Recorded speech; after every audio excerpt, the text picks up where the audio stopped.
Is Nvidia the Da Vinci of the stock market? Tom Lee of Fundstrat explains why Nvidia's meteoric rise to the top of the S&P 500 isn't just hype. It's a sign of a new era in tech, AI, and investing. Appetite in the market for kind of this risk-on sentiment is made evident by the Bitcoin move. Well, to me, Nvidia being the most valuable company in the S&P makes a lot of sense. I mean, that's scarce. I mean, how many Nvidias are there in the world, right? There's 50,000 stocks. There's one Nvidia. And so it is scarcer than like Da Vinci. So I do think the multiple at around 30 times is actually not that extended given how important they are to the AI ecosystem. So I think there's earnings visibility and then there's multiple expansion potential. Multiple expansion potential for Nvidia as well as just the broader NASDAQ from here. Do you think there are significant catalysts to the upside? Yeah, I think to the extent that there's companies that are producing durable, sustained earnings growth, whether it's the Palantirs or the Nvidias or the Teslas of the world, they do deserve higher multiples. And you know, something that we've been writing about is how this market endured 6 essentially black swans in the last 5 years, thrived in terms of earnings. Normally, we would assign a higher market multiple to that. And believe it or not, the mean S&P PE, so if you do the S&P equal weight, was 17.9 on the eve of COVID. It's about 0.7 turns lower today. We're like at a 16 mean multiple, meaning the market got cheaper after 6 black swans. I almost think we should be expanding that PE. There are some complaints this morning about, again, market concentration, right? When you got the top 10, is it 40% of market cap? Something. Nvidia alone's almost 8%. That's right. But then again, these exact companies are a huge share of earnings growth, you know? So I think that the S&P is benefiting from the fact that it is sitting at the center of AI, which is a huge global driver of CapEx spend. It's going to help S&P earnings. And then the other piece is, of course, financial innovation, which is taking place. I mean, Circle and the cryptos have shown that that's another piece where there's a lot of earnings growth. And again, that's a growing share of the S&P. Tom, I wanted to spend a minute, if I can, talking about a company called BitMine Emergent Technologies. You recently became chairman of that company, correct? Yes, that's right. I want to ask you a few things and just see if I got this right. Now, the stock, I mentioned, it hit 161 very recently. It's been very volatile.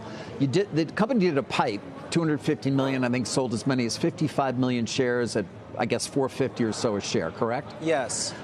Those shares have not yet been registered. Is that correct? That's right. Okay. They will eventually be registered. Okay. I want to make that point because, you know, when you look at FactSet, you got 6 million shares out. It's a 300 million or so market cap, but that's not the case. This has got 61 million shares outstanding, at least, and a market value, therefore, even at 55, that is many billions of dollars, correct? That math works. Okay. I'm following your math. You're going out, you're spending the $250 million to buy Ether, is my understanding, or maybe a little Bitcoin, but mostly Ether.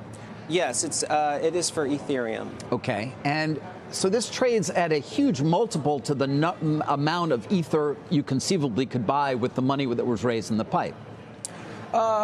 Yes. I mean, in the press release, you know, there's a sort of a discussion about Ethereum treasury strategies, and to us, there is like a logic to what these companies are trying to do because, one, they're actually going to be using whatever relative premium exists to actually use capital markets to grow their Ethereum holdings. Okay, so meaning what? You can add value to the overall holdings that you have through things that can be done in the Ethereum ecosystem. Yes, as well as like taking advantage of the premium that exists in capital markets activities. I see. And of course, you know, I think that there is really a rediscovery of Ethereum that's taking place because Ethereum itself is one of the best performing crypto assets. You know, it's up, I mean, annualizing, right. It's really taken off recently because the stable coin is the ChatGPT moment for crypto. Circle has blown the doors open. There's a lot of interest now on Wall Street getting involved with Ethereum and building stable coins. That's 30% of Ethereum's network usage today. Right. But it is a technology in addition to, it's not just like Bitcoin, which is sort of seen as That's right. almost a gold. It is a technology. I mean, it could lose market share as well, couldn't it, to the likes of Solana? That's true, but when you see like the JP Morgan stablecoin, it's being built on Ethereum. Right. Robinhood is building their tokenizing business on Ethereum. So as what they call a layer one, Ethereum is like the preferred choice for Wall Street. It already is more than 60% of all the tokenized real-world assets, and I think that share is growing. If stablecoins grow to over $2 trillion, as Treasury Secretary Bessent predicts, that's an exponential usage of Ethereum and the Ethereum token. So It's really positive for Ethereum. And incidentally, the Circle trades at around 100 times EBITDA. Understood. But I just want to make the point to people who are buying the stock, because you have a big following, a retail following as well, that they are paying many multiples of the value of the Ether you're buying at this point. My understanding as well is you have an at-the-market share program also. Isn't that correct? Yes. There is an S3 that has been filed. I'm not really able to comment on, what I would see as the valuation of the company, but well, I can do it right now based on the number of shares that are outstanding, which is something like 60+ million, and then I don't know what you're selling under the ATM, and I multiply it by 55, and I get a number that's above $3.5 billion. I believe your math is correct. Okay. I would trust your math. All right, so that's 11, 12 times the value of the Ether that you have.